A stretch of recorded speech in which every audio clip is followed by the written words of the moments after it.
Hello အားလုံးမင်္ဂလာပါဒီနေ့ကျွန်တော်မိတ်ဆွေတို့ကိုနာမည်ကြီးအင်္ဂလိပ်စာအုပ်မျိုးစုံကိုဘယ်လိုရှာဖွေပြီးဖတ်ရှုရမလဲဆိုတာရဲ့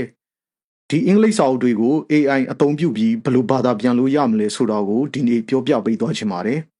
ဒီထဲမှာစာအုပ်နာမည်သိုံနဲ့စာအုပ်ထဲမှာပါတဲ့အကြောင်းအရာတွေကိုဘယ်လိုရှာဖွေဖတ်ရှုလို့ရမလဲဆိုတာကိုပြောပြပေးသွားမှာဖြစ်ပါတယ်ပထမဆုံးကျွန်တော်တို့ Google Gemini ကိုအရင်သွားပါမယ်ကျွန်တော် Google Gemini ကိုရောက်ပြီဆိုတော့ဘာအရင်ဆုံးလုပ်မလဲဆိုတော့ကျွန်တော်တို့ဖတ်ချင်တဲ့စာအုပ်ရဲ့နာမည်တစ်ခုကိုရိုက်ထည့်ပြီးတော့အဲ့ဒီစာအုပ်ထဲကအနှစ်ချုပ်တွေကို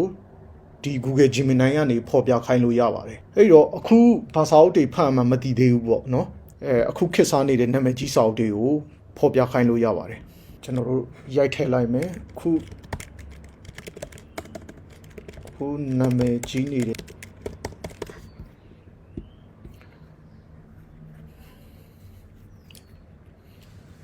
အခု2025မှာ bestseller ဖြစ်နေတဲ့စာအုပ်တွေကိုသူဖော်ပြပေးလာပါတယ်ဘာသာပြန်ဆရာမော်ရီရှာရေးထားတဲ့နာမည်ကြီးနေတဲ့နောက်ထပ်စာအုပ်တစ်အုပ်ရှိပါတယ်အဲ့ဒီစာအုပ်နာမည်က Seduction ဟုတ်လား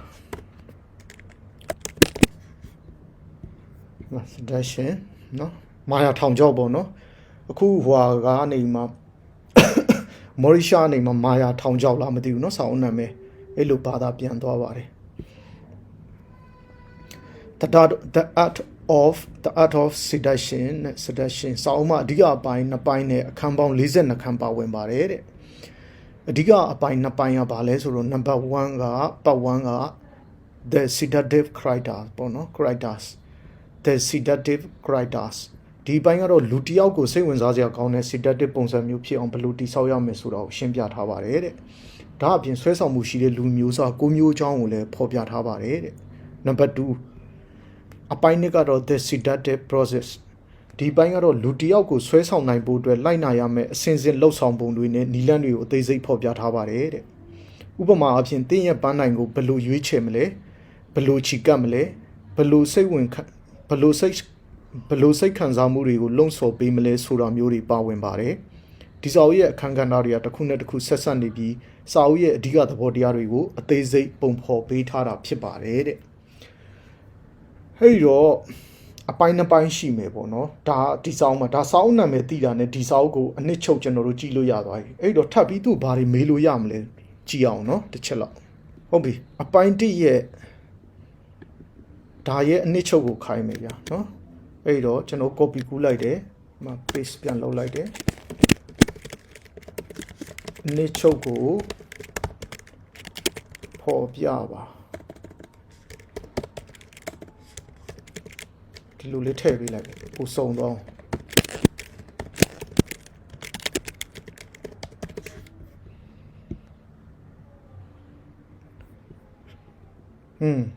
ကဲဒီလိုကျွန်တော်တို့မေးလို့ရသွားပြီကြည့်ဒါစာအုပ်ရဲ့အနှစ်ချုပ်ကိုစာအုပ်နာမည်သိတာနဲ့ကျွန်တော်တို့စာအုပ်ရဲ့အနှစ်ချုပ်ကိုမှဖော်ပြသွား the seductive character ရဲ့အနှစ်ချုပ်ကိုပြည့်စုံဖော်ပြပါလို့ကျွန်တော်ရေးလိုက်တယ် so Robert Greene ရဲ့ The Art of Seduction စာအုပ်ထဲက The Seductive Characters အခန်းရဲ့အနှစ်ချုပ်ကတော့လူတစ်ယောက်ကိုဆွဲဆောင်မှုရှိတဲ့ပုံစံမျိုးဖြစ်အောင်ဘယ်လိုတည်ဆောက်ရမလဲဆိုတာကိုအဓိကထားရှင်းပြထားတာပါဒီအပိုင်းမှာပင်ကိုဇေယိုက်လက္ခဏာပုံမူတည်ပြီးလူတွေကိုဆွဲဆောင်နိုင်တဲ့ပုံစံ9မျိုးကိုဖော်ပြထားပါတယ်တဲ့အဲ့မှာအဲ့ဒီပုံစံတွေဖော်ပြထားတယ် The Seductive Characters ဆွဲဆောင်မှုရှိသောပုံစံများ The Sirenတေမီယာဆန်သူလို့ဘာသာပြန်လိုက်တာပေါ့နော်ဒီလိုလူတွေကတော့ကိုကြီးကိုသွေးပြင်းထန်ပြီးလိမ်ပိုင်းဆိုင်ရာဆွဲဆောင်မှုအပြည့်ရှိပါတယ်သူတို့ဟာကိုယုံကြည်မှုရှိပြီးပတ်ဝန်းကျင်ကလူတွေကိုလိုအင်ဆန္ဒတွေပေါ်လုံဆောင်နိုင်စွမ်းရှိကြပါတယ်တဲ့နောက်တစ်ခုက The Rake သွေးဆောင်ဖြားယောင်းသူဒီလိုလူတွေကတော့စိတ်အားထက်သန်ပြီးပတ်ဝန်းကျင်ကလူတွေကိုသူတို့အပေါ်မြုပ်နှံလာအောင်ပြုမှုနိုင်စွမ်းရှိပါတယ်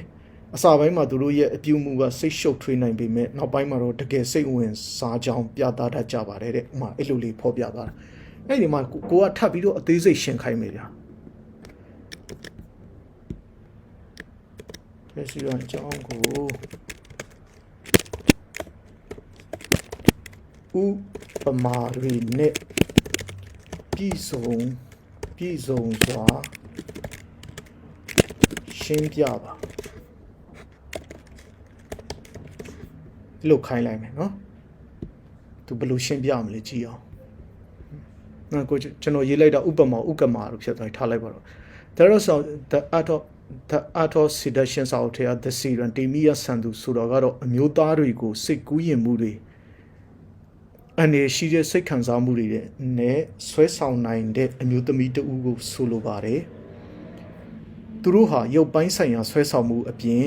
သူတို့ပတ်ဝန်းကျင်မှာလိုဝက်ဆန်းကျဲတဲ့အရှိန်အဝါတစ်ခုကိုဖန်တီးနိုင်ပါတယ်တဲ့နော်သူတို့ရဲ့လက္ခဏာတွေကိုအသေးစိတ်ဖော်ပြလိုက်ပြီးဒီမှာ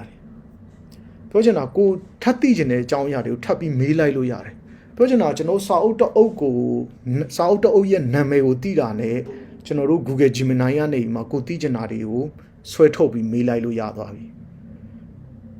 အရင်မလွယ်ကူဘူးလားအခုဒီအကြောင်းသိသွားပြီဆိုတော့နောက်ထပ်ကျွန်တော်နောက်နီလန်တစ်ခုပြောပြပါမယ်အဲ့ဒါကဘာလဲဆိုတော့ကျွန်တော်ဖတ်ချင်တဲ့စာအုပ်တွေကိုဘယ်မှာသွားရှာပြီးဖတ်မလဲเนาะအဲ့တော့ကျွန်တော်တို့ပထမဆုံး Z library လိုလိုက်တဲ့ကျွန်တော်တို့လင့်နေရတစ်ခါချင်းအမျိုးမျိုးဖြစ်တတ်တဲ့အတွက်ကျွန်တော်တို့ Wikipedia မှာသွားရှာမယ်အဲ့ပြီးရင်ဒီမှာပေါ့ဒီလိုလေးပေါ်လာလိမ့်မယ် Wikipedia မှာအဲ့ဒီမှာသူတို့လင့်လေးပေးထားတယ်မှာ URL နဲ့ဒီနေရာမှာလေးပေါ့နော်ဒီမှာကြည့်ဒီနေရာမှာလေးကျွန်တော်များလေးကိုလိုက်ကြည့်နော်ဒီမှာ URL အဲ့ဒီကနေကျွန်တော်တို့ဝင်လိုက်လို့ရသွားတယ်အဲ့ဒါဆိုကျွန်တော်တို့ဖတ်ချင်တဲ့စာအုပ်တွေကိုဒီမှာသွားရှာလို့ရတယ်အဲ့တော့ပထမဆုံးဒီရက်စာအုပ်တွေကိုကျွန်တော်တို့ download ဆွဲဖို့ဆိုရင်ကျွန်တော်တို့က log in ဝင်ထားမှရမယ်ကျွန်တော်တို့ account မရှိသေးတဲ့အတွက်အရင်ဆုံး account create လုပ်ရမယ်ဒီမှာ log in ဆိုတာလေးကိုနှိပ်လိုက်ဒါပေမဲ့ကျွန်တော်တို့က account create လုပ်မှာဖြစ်တဲ့အတွက် account မရှိတဲ့အတွက်ဒီမှာ do you don't have an account လို့မေးထားတယ်เนาะအဲ့ဒီမှာဒီဘက်မှာဘေးမှာကျွန်တော်များလေးကိုလိုက်ကြည့်ပါ create ဆိုတာလေးရှိတယ်အဲ့ဒီ create ဆိုတာလေးကိုနှိပ်လိုက်တာဒါ account create လုပ်မှာအဲ့တော့ကျွန်တော်တို့ email ကို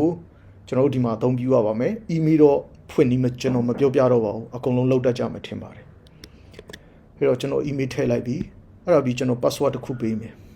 အဲ့ဒါပြီးရင်ကျွန်တော် nickname တစ်ခုပေးရမှာပေါ့ဗျာเนาะ nickname ပေးရမယ်ဆိုတော့ကျွန်တော်7လုပ်ပေးလိုက်မယ်ဗျာเนาะဒါကျွန်တော် create account လုပ်လိုက်ပြီ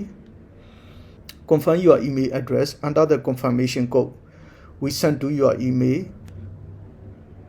already ချက်ပါညာပေါ့ဗျာเนาะကျွန်တော် email ကိုပို့လိုက်ပြီအဲ့တော့ကျွန်တော် email ကနေကုတ်သွားယူမယ်ကျွန်တော် email ယူလာတဲ့ကုတ်ကိုကျွန်တော်ဒီမှာဖြည့်လိုက်ပဲ save password လုပ်မလားမလုပ်ဘူးပေါ့ဗျာเนาะเนาะအဲဒါဆိုကျွန်တော် account တစ်ခုရသွားပြီပေါ့ဗျာအဲ့ဒါဆိုဒီမှာကြည့်ကျွန်တော်တို့ဖတ်ချင်တဲ့စာအုပ်တွေကိုဒီမှာတန်းစီပြီးတော့ပေါ်လာပြီဒီမှာ psychology or money atomic habits အစရှိတယ်ပေါ့ဗျာเนาะ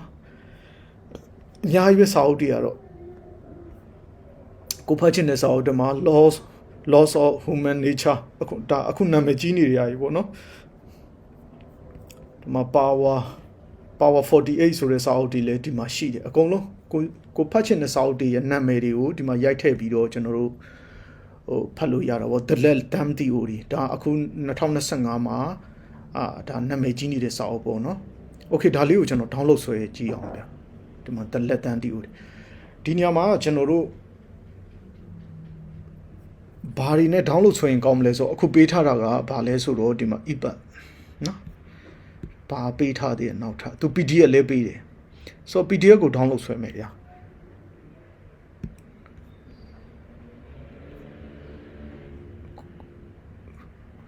conversion to PDF completed okay ကျွန်တော် download ဆွဲလိုက်မယ်เนาะအလောင်းနှိပ်လိုက်မယ် download ဆွဲနေပြီကြည့်အောင်เนาะဒီမှာကျွန်တော် PDF file နဲ့စာအုပ်ကလေးရလာပြီဟုတ်ပြီဒါတွေကအင်္ဂလိပ်စာနဲ့ရေးထားတာဖြစ်တဲ့အတွက်ဒါတွေကိုကျွန်တော်တို့မဖတ်တတ်ဘူးပေါ့ဗျာဥပမာမဖတ်တတ်ဘူးဒါကျွန်တော်လူတိုင်းဖတ်လို့ရအောင်ရှင်းပြပေးချင်တာဖြစ်တဲ့အတွက်မဖတ်တတ်ဘူးမဖတ်တတ်ရင်ကျွန်တော်ဘာလုပ်မလဲအဲ့တော့အစမ်းလေးပြမယ်ဗျာเนาะအစမ်းလေးပြမှာဖြစ်တဲ့အတွက် my story ကိုပဲကျွန်တော်ဘာသာပြန်ခိုင်းကြည့်အောင်เนาะအဲ့ဆိုတော့ဒါလေးတွေကိုကျွန်တော် copy ဆက်လက်ပေးလိုက်မယ်ဆက်လက်ပေးမှဒီကဏ္ဍလေးကိုပဲကျွန်တော်တို့ဒါကျွန်တော်အင်္ဂလိပ်စာမှာဖတ်တတ်ဘူးစာအုပ်အစအနေဖတ်မယ်ပေါ့အဲ့ဆိုဒါကိုကျွန်တော် copy ယူလိုက်ပြီเนาะဆက်လက်ပေးမှ copy လုပ်လိုက်ပြီကျွန်တော်တို့ခုန Google Gemini ကိုပြန်သွားမယ်အဲ့ဒါပြီးရင်ခုန copy လုပ်ထားတာတွေကိုဒီမှာချလိုက်မယ် paste ချလိုက်မယ်အဲ့ဒါပြီးရင်ကျွန်တော်ဘာခိုင်းမလဲဆိုတော့မြန်မာလိုစီလျော်အောင်ဘာသာပြန်ပေးပါနော်ကဲဘလောက်လွယ်ကူလဲကျွန်တော်တို့နည်းပညာတွေကိုကောင်းကောင်းအသုံးချတတ်မယ်ဆိုရင်ကျွန်တော်တို့ကဘာမှာနာမည်ကြီးနေတဲ့စာအုပ်မျိုးစုံကျွန်တော်တို့ရှာဖွေဖတ်ရှုလို့ရသွားပြီအဲ့တော့ကျွန်တော်ခုနစာအုပ်ကိုသွားမယ်အဲ့ပြီးဟောင်းအောင်ချိန်မိုင်လိုက်တဲ့ဒါလေးကိုလည်းအစမ်းဘာသာပြန်ကြည့်အောင်ပေါ့ဗျာနော်ဒါအေးစေးစေးမိတ်ဆွေတို့ဖတ်တာနောက်ပိုင်းကျမှလုပ်ပေါ့ဗျာနော်ဆိုဒီလောက်ကလေးပဲယူလိုက်မယ်အများကြီးဘာသာမပြန်ခိုင်းတော့စာမျက်နှာ2မျက်နှာစာလောက်ပေါ့နော် copy ဒါကိုယ့်အကိုဆိုဘာသာပြန်မှဖတ်နေရတာကြာတာပေါ့ဗျာကဲအခုလိုပဲရိုက်ထည့်လိုက်မယ်မြန်မာလိုခုနက copy လုပ်ထားတာလေးကိုဒီလိုချလိုက်ချပြီးရင်ခုလိုပဲမြန်မာလိုစီလျော်အောင်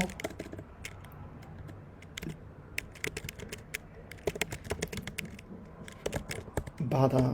ပြန်ပေးပါနော်ကဲအန်တာနေမှာကျွန်တော်ခဏဆောင်လိုက်ကဲကျွန်မဘဝကိုဘယ်လိုပြောင်းလဲပြစ်ခဲ့သလဲဘယ်လောက်ကောင်းလဲ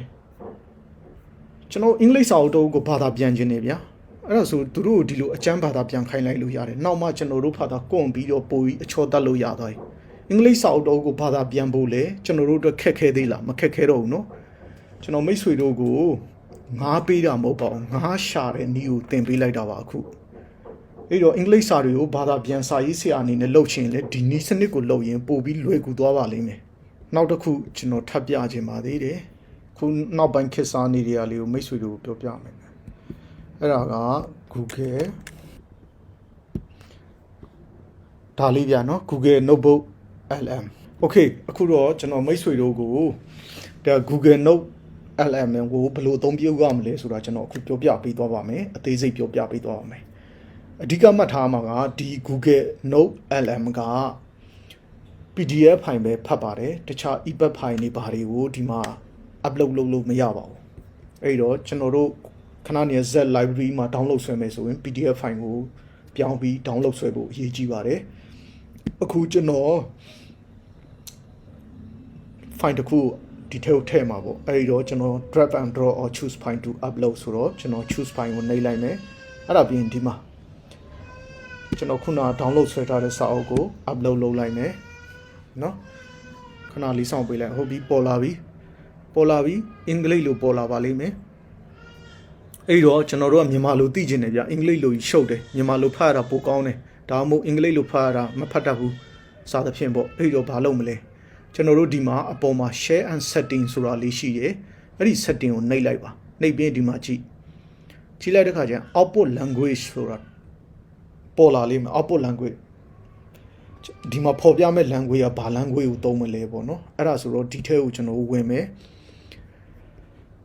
ဒီမှာ default တော့ English ဖြစ်နေတဲ့အတွက်သူ default English ပြပေးတာပေါ့အဲ့ဒီဘက်ကများလေးတွေးလိမ့်မယ်အဲ့ဒီများလေးကိုကျွန်တော်နှိပ်လိုက်မယ်နှိပ်ပြီးရင်ကျွန်တော်တို့မြန်မာဘာသာစကားကိုရွေးမယ်ဒီမှာမြန်မာတွေ့ပြီနော် save ဟာလေး refresh ပြန်လုပ်လိုက်မယ်နော်ဒါမြန်မာလို့ပေါ်လာပါလိမ့်မယ်ဒီမှာဟုတ်လားဒါမြန်မာလို့ပေါ်လာပြီအဲ့တော့ဒီနေရာမှာ start typing ကျွန်တော်တို့သိကျင်တာတွေကိုဒီမှာမေးလို့ရပြီဆိုတော့ဒီစာအုပ်ရဲ့အနှစ်ချုပ်တွေကိုထုတ်ခိုင်းလို့ရတယ်เนาะဒီမှာကျွန်တော်စရေးပြမယ်ဒီစာအုပ်ရဲ့ဖော်ပြပါဒီစာအုပ်ရဲ့အနှစ်ချုပ်ကိုဖော်ပြပါဆိုသူအနှစ်ချုပ်လေးတွေကိုတန်းစီပြီးဖော်ပြပါ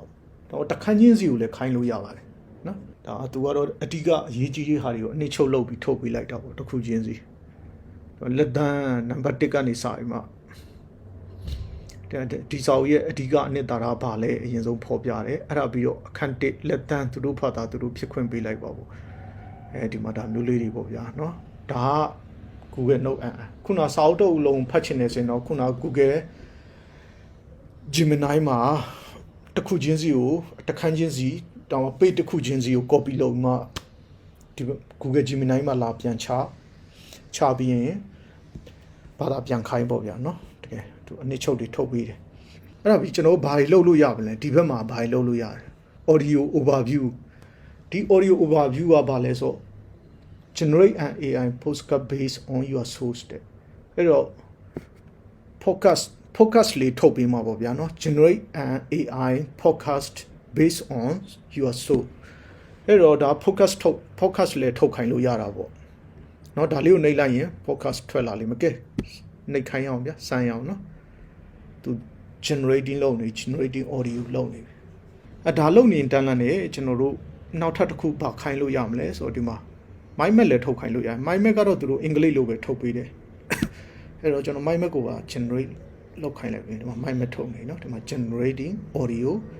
generating mind map ပြီးသွားပြီဗျာเนาะဒီမှာ zoom in zoom out အောက်ကိုဆွဲတာတွေပါလုပ်လို့ရတယ်နော်focus ထုတ်တာပြီးသွားပါပြီအဲ့တော့ကျွန်တော်ဖွင့်ကြည့်အောင်ဗျာနော်ပထမဆုံးကျွန်တော်တို့ဒီကိုနှိပ်လိုက်တဲ့ခါကျရင် download ဆိုတာလေးကိုပေါ်လာလိမ့်မယ်ဗျာ download ဆွဲလိုက်နော် download ဆွဲပြီးရင်တော့ကျွန်တော်တို့ဖွင့်နားထောင်လို့ရပါပြီအဲ့တော့ကျွန်တော်အတူတူနားထောင်ကြည့်အောင်ရုပ်ရှင်သူတို့လိုနဲ့တကယ်တမ်းမှကျွန်တော်မင်္ဂလာပါခင်ဗျာဒီနေ့ကျွန်တော်တို့အတူတူဆန်းစစ်ကြည့်ကြမယ်အကြောင်းအရာလေရုပ်ရှင်သူတို့လိုနဲ့တကယ်တမ်းမှကျွန်တော်တို့ရဲ့ဘဝပေါ်မြင်အထူးသဖြင့်စစ်ပီးစီးမှုတွေဆက်ဆံရေးတွေကိုကင်တွယ်ပုံကိုပြောင်းလဲနိုင်စွမ်းရှိတဲ့အတွေ့အခေါ်တစ်ခုကြောင့်ပါဟုတ်ပါတယ် Mel Robbins ကျွန်ခဲ့ရတာနဲ့ပေါ့ပေါ့မစိုးဘူးဗျာနော်ယောက်ျားလေးနဲ့ main ကလေးနှစ်ယောက်အတန်နဲ့သူတို့ focus ထုတ်ပြီးတာပေါ့နော်အဲ့တော့ဒါလေးကိုကျွန်တော် download ဆွဲပြီးသွားရင်ကျွန်တော်အလုပ်လုပ်ရင်းနဲ့လည်းနားထောင်လို့ရတာပေါ့ဗျာနော်ဒါအနည်းချုပ်တွေကိုသူတို့အပြန်အလှန်နှစ်ယောက်ဆွေးနွေးသွားတဲ့သဘောပေါ့ဟုတ်ကဲ့ပါအားလုံးဘူးတူတရတယ်ဆိုရင် like and share လုပ်သွားပေးလို့ရပါတယ်အားလုံးကိုစိတ်နှပြရှင်လန်းကြပါစေ